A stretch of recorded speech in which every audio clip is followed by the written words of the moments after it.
I am Olivier Laouchez, the chairman and CEO of Trace TV.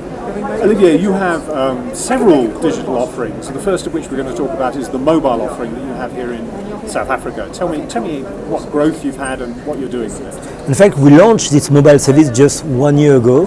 It was in November last year. And we are going to close the year with close to 1 million subscribers. We've got already about 900,000 subscribers. So it has been a fantastic success as far as adoption of this service is concerned. So it is a hybrid service with a traditional voice, data, SMS features. And on top of that, we put a music element on it. There is also Facebook, WhatsApp. So it's a complete ecosystem adapted to a young audience.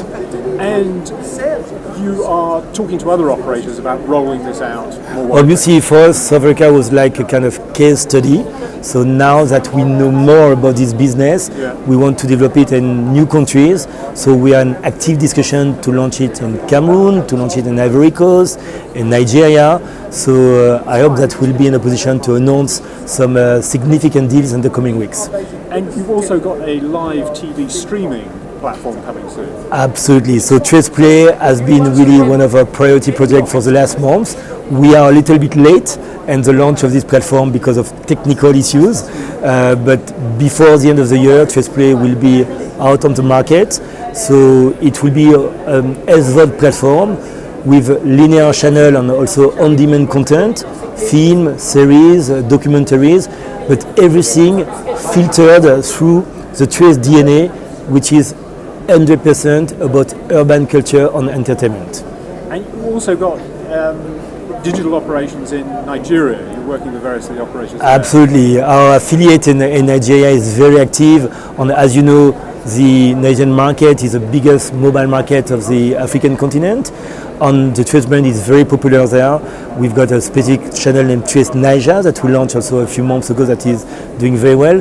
So we get a lot of requests from mobile operators to get content from Trace. And given the type of mobile way of consumption of content, we decided to launch a portal that will be available also in the coming weeks. And you've also got radio digital assets as well. That's true. No end to that. In fact, to understand the global strategy, what we want to do, we want to make our brand and content available to our audience on the different type of devices they use. Yeah. So it can be the big TV screen, it can be a smartphone, it can be a radio, it can be a PC, it can be an on-the-ground experience with concerts. So radio is definitely something very important in the day-to-day life of people. So we started with FM radio. We launched recently FM radio in Ivory Coast and Abidjan. We are going to launch a new FM radio in Cameroon also, normally this year. And on top of that, we are now developing some digital feeds, digital audio feeds that are really narrowing down to the different specific music thematics that you've got in Africa. So that can be a Trace Kweto, a Trace Ndombolo, a Trace Afrobeat or a Trace Zouk. Yeah, absolutely. Whatever genres that makes sense in Africa. And the service you have, which has nearly 1 million people using it in South Africa, actually people are paying for it, aren't they? Absolutely. Definitely. Because at the end of the day, you provide value. And if there is value, there is a price for it. And whenever the people perceive this value, they are ready to pay. Even if it's not a lot of money, because we know the reality of Africa, especially of the youth in Africa, but we manage to create this ecosystem where the young people are ready to pay.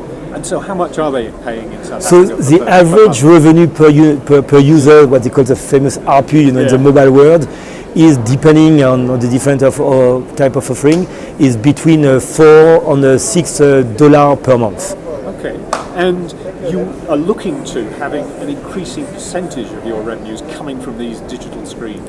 Definitely, we want in the next coming 3 years, we want our digital asset to represent about 50% of the total revenue of Trace Group.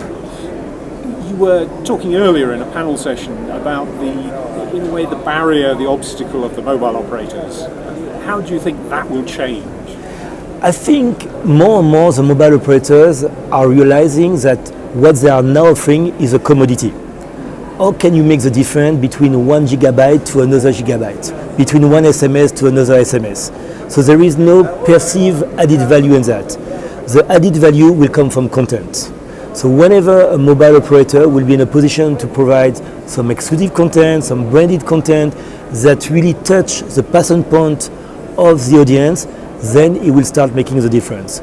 So as you could see recently in the US with AT&T acquiring Time Warner Cable, not Time Warner, the big group, $88 billion deal. Yeah. You will see more and more mobile operators investing into content, whether by acquiring content company or just by licensing content or partnering with content provider like Trace. So this is a relation which is not always easy because of the difference of culture between the mobile operator and the media/content guys, but we need each other. So I think all of us are smart enough to really make the extra steps so that we can understand the culture of the mobile guy, and the mobile guy will try to understand our culture so that we can find some common ground to propose great products and services to the audience.